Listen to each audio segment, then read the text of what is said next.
La fermette de Bridier, c'est un projet qui, en maraîchage, un petit peu de volaille et un peu d'arboriculture, qui est sur 5 hectares de terre.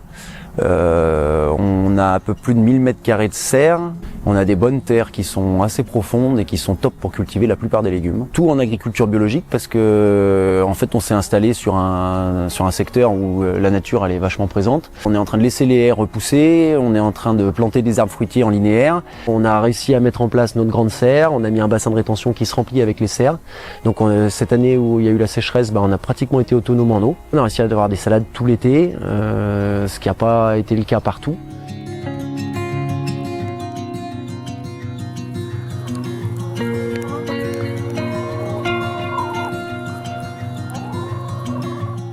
Pour rester dans le projet humain à échelle humaine et locale, on avait décidé de faire principalement de la vente directe. On a participé à la création d'une boutique de producteurs à Bénévent-l'Abbaye. On y est depuis les tout débuts. On fait partie des structures qui y sont encore, qui fonctionnent assez bien. On a le marché de producteurs le mercredi soir, les soirs d'été, pendant 2 mois où là on fait de la transformation, on amène quelques légumes qu'on a en plus. Ça permet d'avoir, de montrer qu'on existe, de montrer qu'on est là, de faire goûter les légumes.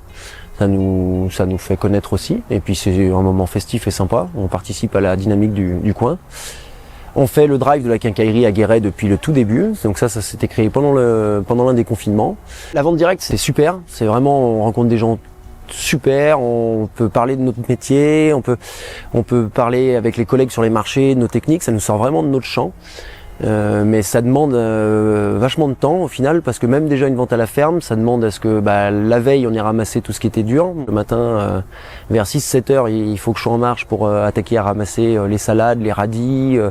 Souvent tout ce qui est frais c'est des récoltes qui demandent beaucoup de temps. L'été dernier quand j'allais au marché de producteurs, au marché de la souterraine, la livraison, la vente à la ferme, tout ça, j'étais à 45 heures de vente par semaine.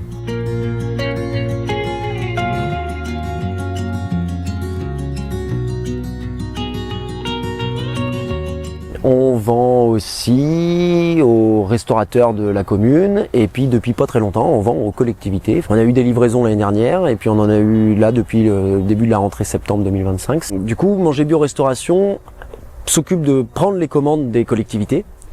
Elle nous envoie un bon de commande, on imprime nos bons de livraison et là il y a un transporteur qui vient sur la ferme, qui collecte notre colis. Donc on lui a montré où étaient les piles. Ça c'est vraiment super parce que du coup même si je suis parti faire une autre livraison, le chauffeur il sait où vont être les légumes.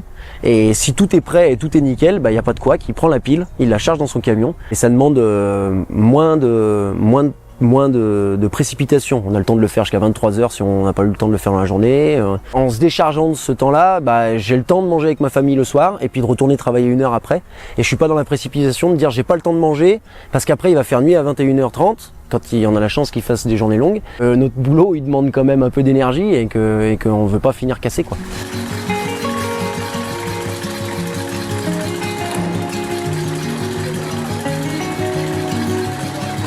On faisait aussi une trentaine de légumes au départ et le fait de vouloir alimenter des réseaux, on va dire demi-gros, ça nous a demandé de passer de 300 salades tous les 15 jours à là on est à 1000 salades tous les 15 jours. Alors on a rarement 1000 salades finales, quand on en sème 1000 on a toujours un peu de perte.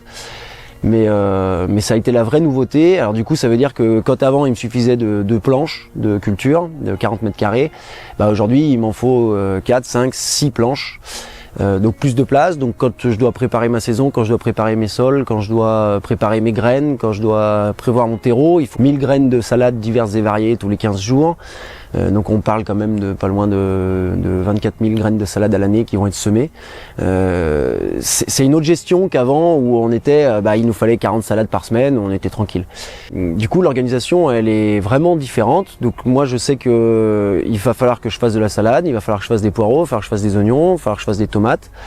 Les tomates que j'ai besoin pour les collectivités, ça réouvre qu'en septembre. Donc cette année, on a réussi à échelonner nos semis et nos plantations pour dire d'avoir des tomates un petit peu en juillet-août.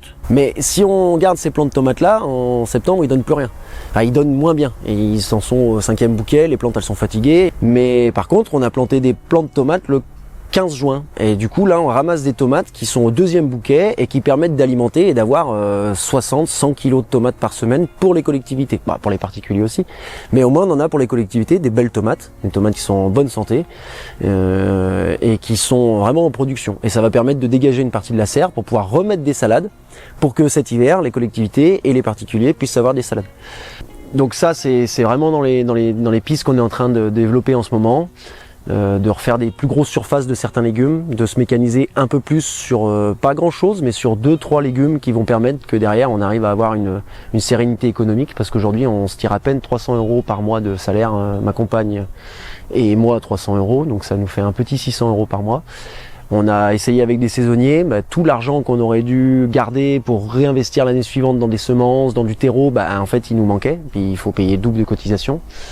Donc toutes ces choses-là, ça fait qu'aujourd'hui on en est là. On se dit un tracteur qui démarre bien le matin, un bon vibroculteur, voilà, 2-3 outils qui peuvent permettre de gagner du temps et de l'énergie. J'en suis vraiment là parce que j'ai passé des très grosses semaines, j'ai passé des très longs moments où on voit presque plus le bout du tunnel tellement on a l'impression que ça s'arrêtera jamais.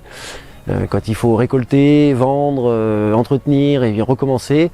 S'il y a trop de petites récoltes différentes et c'est pas forcément évident, donc là au moins on sait que si on met 5000 m² de patates, qu'on a une bonne arracheuse, on ramasse 5000 m² de patates, on trouve une dizaine de paires de bras pour ce jour-là et puis on arrive à peut-être réussir à les ramasser en un jour ou deux.